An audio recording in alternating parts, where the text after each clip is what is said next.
So how you been? How you been? I've been good. How have you been? How are you been?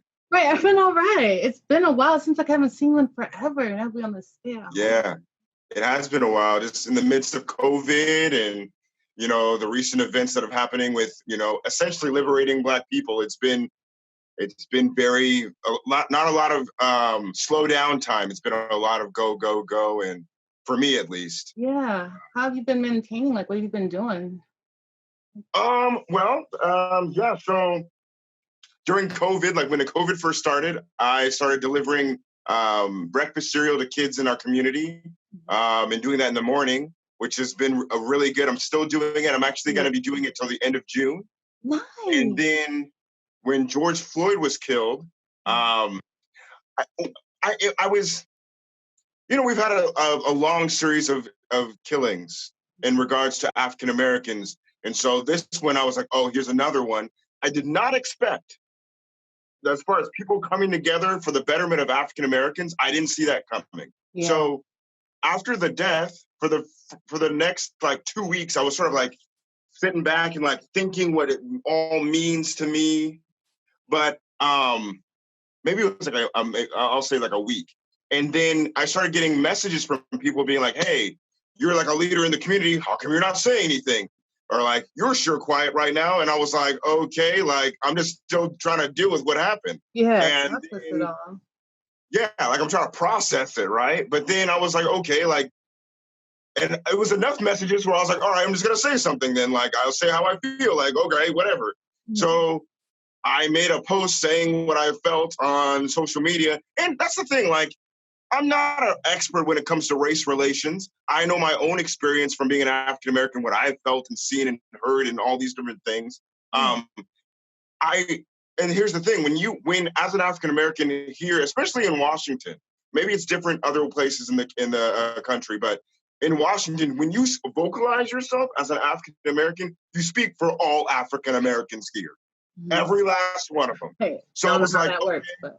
yeah, right. The spotlight's on you. And so I said what I said. Basically, I'm really solution-based. So if I see something that's going on, whether that is like racism or it's poverty, all these different things, if I'm going to be vocal about it, yes, I will say what's going on, but I want to follow it up with actual things that we can do in order to help things. Yeah. So in my post, I pretty much said that I felt that we needed police reform and education reform. And then I left the comment section for African Americans, the community, to just sort of compile ideas of what we think can help to dismantle the institution of racism. And no one commented. Like, no one from the maybe one person from the local African American community commented. And I was like, what? Like, this is kind of embarrassing because like white folks were commenting and they're like, oh, like, where's everyone at? Like, what's going on? And I talked to my brother and he was like, well, I don't think anyone commented because of two different things. Everyone's still processing it. So the same that I was doing, right? And also the fact is it's not an African-American problem. This is a white systemic problem and white people are going to have to figure out how to fix it. Mm-hmm. And so I didn't think that, that didn't cross my mind. And so after I made the post, King 5 News was like, hey, we liked what you said online. We want to put you on the news and TV so you can say it there.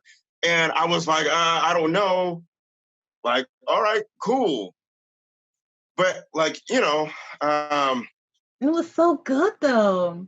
Really? It was a great interview. Mm-hmm. I'm gonna be real with you, KaTonya. That was the most difficult thing I've ever done in my life. Really? Yes.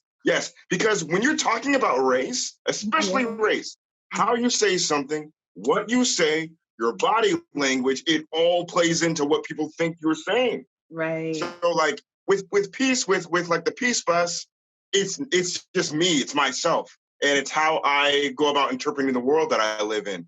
But racism, especially being an African-American, you're speaking for the entire community if you speak up about it. Mm-hmm. And I didn't necessarily feel maybe I wasn't the right spokesman for that in our community. Like maybe the Urban League is, like people from the Urban League and, something like that. But, I said what I felt. And so far, no one's had any problems with it. A lot of people agreed with what I said. which is cool. And then got asked to speak at other places. And now I have like this schedule of speeches that I'm supposed to give on the topic of race now.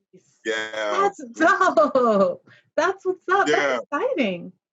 Yeah, it is. It's and nerve-wracking at the same time, huh? Yeah, I think it's a privilege and it's an honor. It's also a very huge weight. And I know I have to do it. My approach to it is not necessarily fire and brimstone. And I know people are angry about what's going on. And I know that that's justful anger. It's indignation. So it's righteous anger because of what's going on. There are people who are angry, and I'm angry myself. But I think the solutions that are going to have to take place in order to bring us forward are going to have to be tactical. They're going to have to be like the strategic implementations of actions put in place in order to dismantle racism. Think about all the institutions that are put in place in order to have it be relevant in our society, and how long it took for us to feel the degradation and to be held back because of racism. The same institutions that have it be held in place, we're going to need just as many, if not more, to dismantle it. And I think that even goes beyond the aspect of reducing racism because it's the right thing to do, which it is. Right. I think we really need to look at how racism and it holding people back is a detriment to everyone.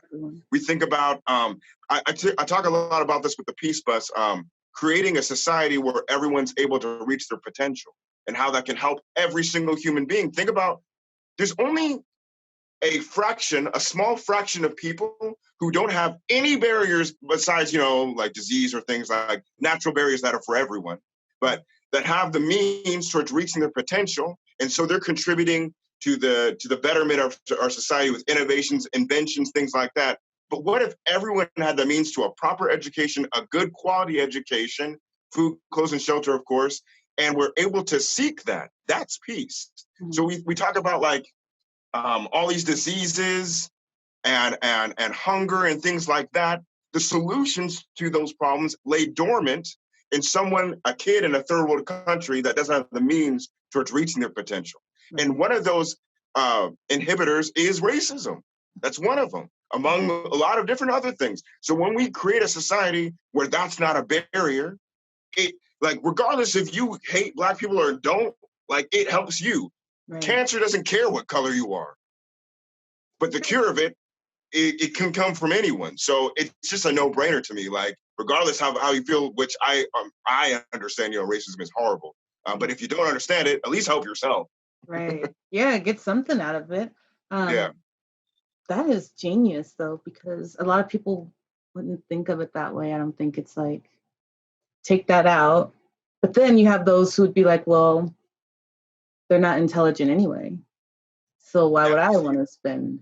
That's for those who believe in the premise of all human beings being intellectually, have potential for intellectual capacity, then we can talk. But for those who are supremely racist, where they feel like there's an intellectual hierarchy, then they can't be. I don't know. Yeah, I don't know.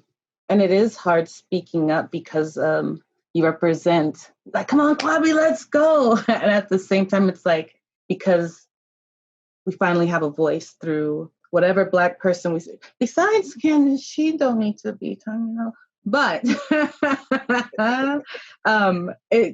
it's your experience, and your experience is one that is going to help transform. And you were so like intelligent, and you craft your words really well. So I think it's going to be like, no matter what or what platform you're on, it's going to do a service. However, everything is not on your shoulders. Like, we're rooting for you. Yes, we want change.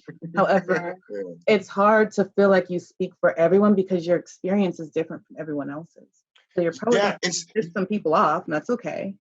Yeah, you're right. My experience speaks for myself. And so mainly I didn't want to discount or like, I don't want to silence anyone like who feels that indignation and that be like, oh, like, I don't know. And I'm not condoning violence, but there are people who are really, really starving for change. Mm-hmm. And I am as well. But, I guess the way I'm going to go about doing it is going to be how we're going to come together in order to eradicate racism versus sort of like this Black separatist notion, which, I don't know, some people feel that way, and I'm not going to tell them that they're inherently wrong. Like, there are benefits to that too, but I'm thinking, I guess, in the long run of things, what is actually going to help humanity overall.